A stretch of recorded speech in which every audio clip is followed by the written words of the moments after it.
The feeling, whenever I give something, I feel happy. You see, this is you try. That whatever you may have knowledge, you have sometimes better economy you may have. Better, because sometimes you can have a kind words you can have. So if you use and make somebody's life happy, that is you are giving, and his or her life is happy. That's a best thing a human being can think of. Then you will get a conflict-free world. That's why I used to say, where there is righteousness in the heart, there's beauty in the character. Where there is beauty in the character, there is harmony in the home. Harmony in the home.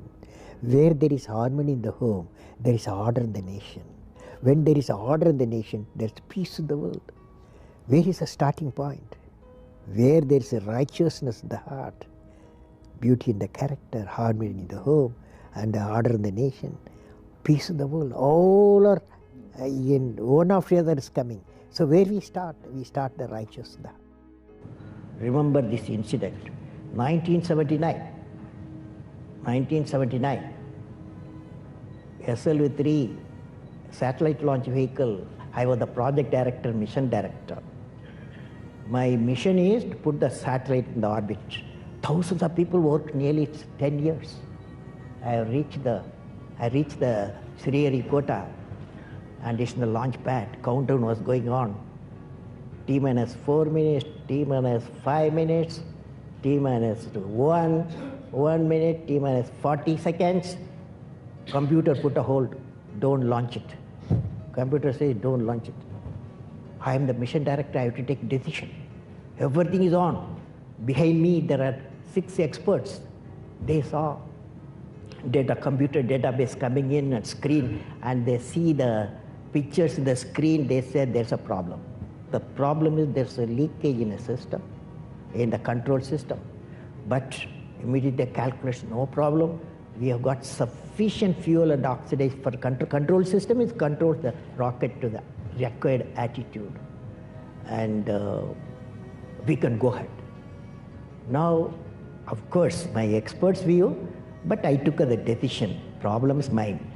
Finally, I took a decision. I bypassed the computer, I launched the system. Okay, I launched the system. This fellow went. First stage worked is a 4-stage rocket, and second stage got mad. It went to spin. Instead of putting the satellite in the orbit, it put in the Bay of Bengal.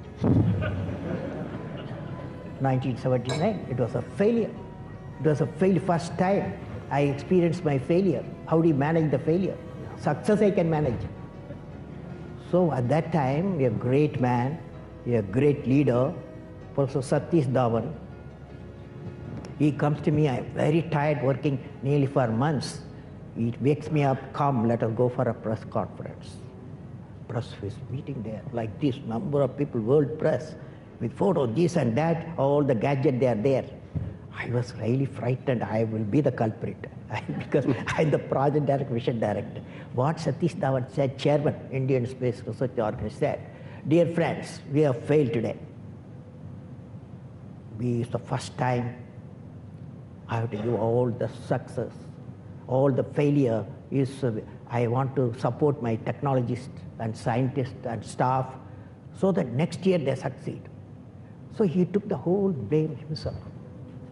And then media asked, you have put Bay of Bengal so many crores, you have put it like that, a lot of criticism. He received the criticism. He assured them in a year we will succeed with our team. It's a very good team.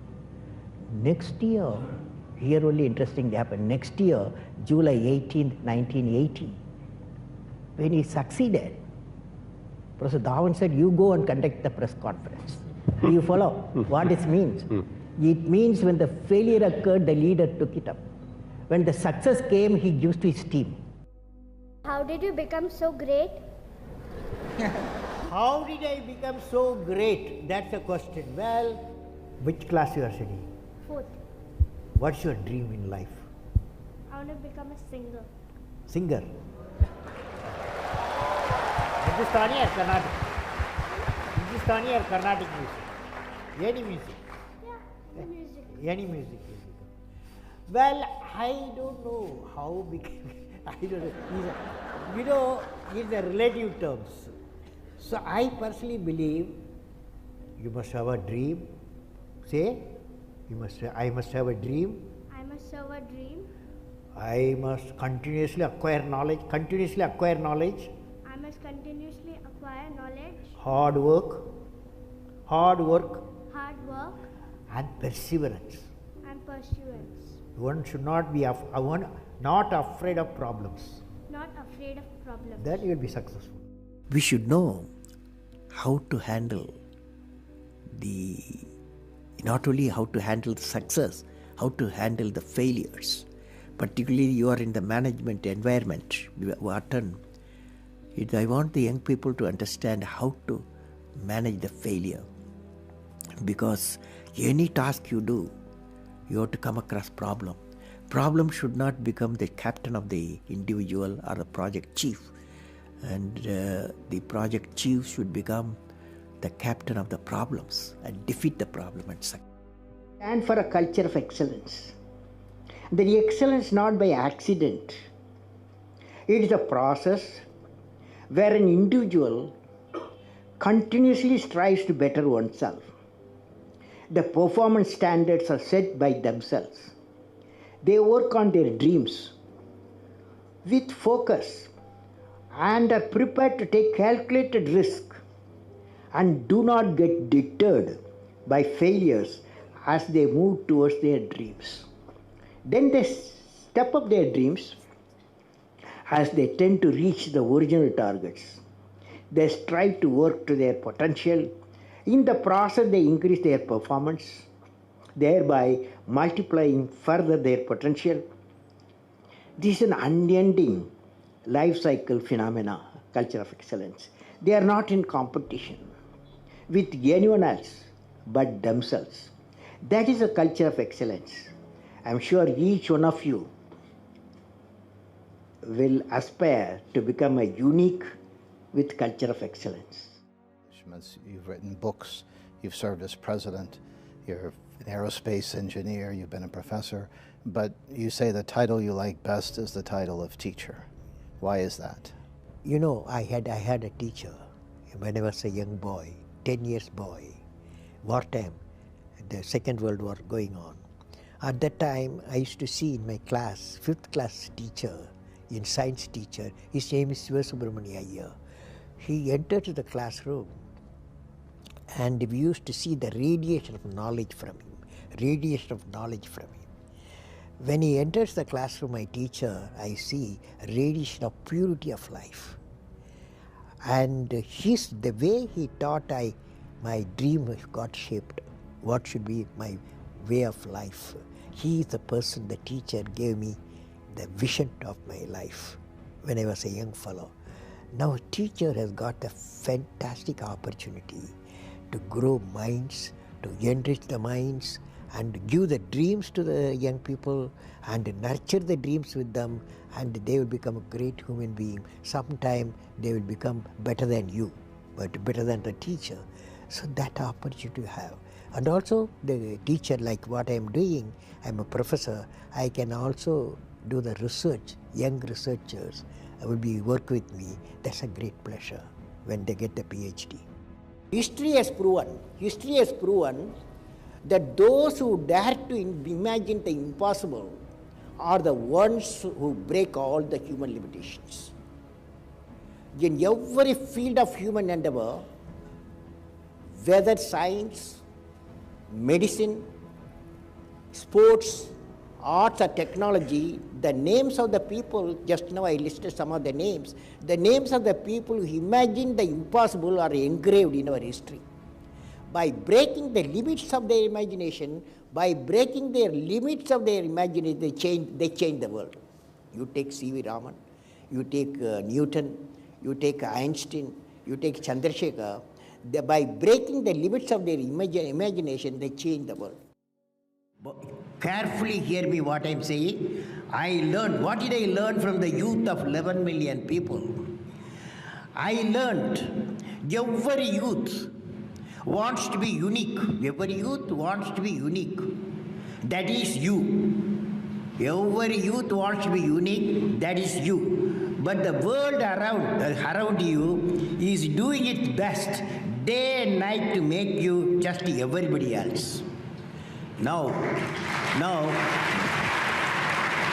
the question is whether you want to be you or everybody else. You? You want to be you? Not everybody else. Now, if the question being like everybody else is convenient at the first glance, but not satisfying in the long vision. The challenge, therefore, my young friends, is that you have to fight the hardest battle. You have to fight the hardest battle which any human being can ever imagine to fight, and never stop fighting until you arrive at your destined place. That is the unique you. To get the unique you, it's a big battle. The battle means you don't need to take a gun.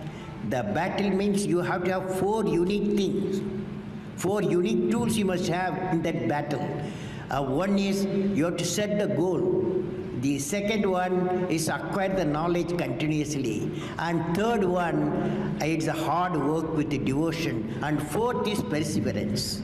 These are the tools you have to, for the battle you have to wage. If you want to be discoverers, if you want to be innovators, I am going to give you what type of characteristic you must have.